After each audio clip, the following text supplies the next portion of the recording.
get the memo on the React useMemo hook? Well, you're about to.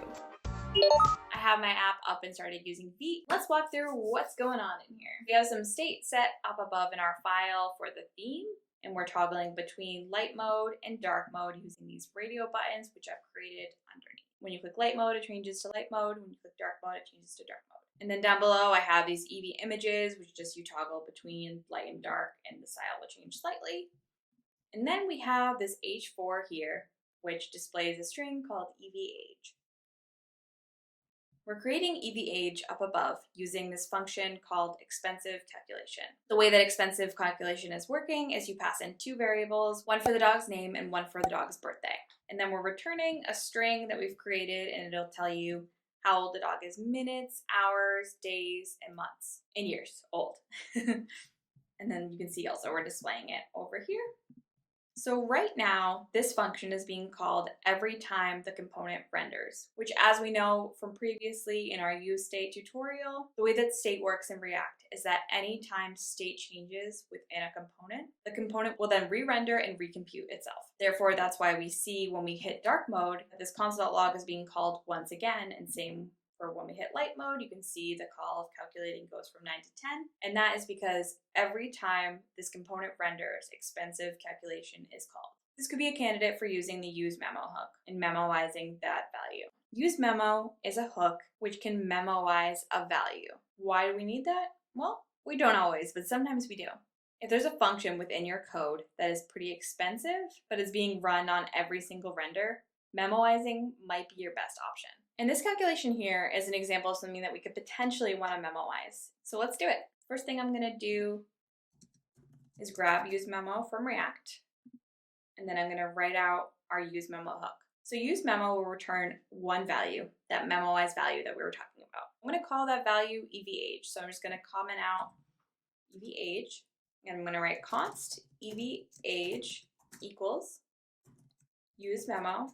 The first value that this useMemo hook is expecting is a function. So I'm going to add a function, and I'm going to call expensiveCalculation, and I'm just going to copy and paste these values and put them into our call. The second variable that the useMemo hook is expecting is the dependency array. This dependency array functionality works the exact same way that the useEffect dependency array works. If you don't know about useEffect, I also have created a video about it, and I'll link it right up above. So what we're going to add here is just an empty dependency array. If you add an empty dependency array to your useMemo or your useEffect, this function will only get called in the first render of this component. And then inside of that dependency array, if I then added any state inside of there, this function will be based on that state. So now that we've added our useMemo, what I'm going to do is just const.log eeveeAge. And let's test this out. On first render, we see the word calculating, which makes sense because we're going into that function, and then we see the string that we've created. So now let's toggle between light and dark mode, which will update our state and will cause our component to re-render. So if I click dark mode, we'll see this string because we are still const.logging this eeveeAge string. However, we no longer see this calculating string. That's because it's no longer going into this function because we're actually memoizing the value instead of having to go into this function.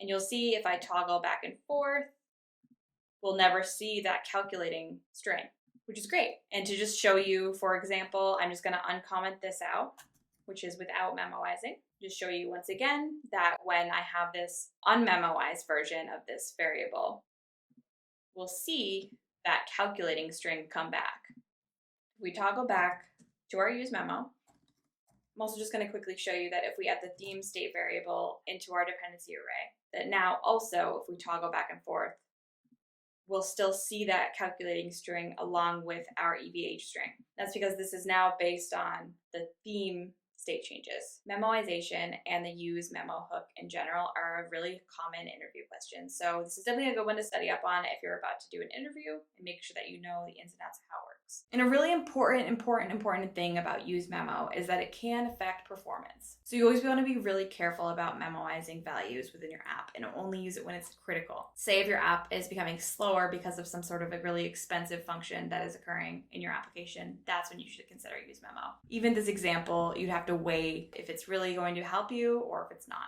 I'll have a video coming out next week about the use callback hook, which works really similar to useMemo, but just slightly different. Thank you so much for watching. I really appreciate it. If you did like the video, please consider liking and subscribing. It really helps my channel out. Leave a comment below if you have any questions about useMemo or really any other thing when it comes to React. I'm happy to make a video on it.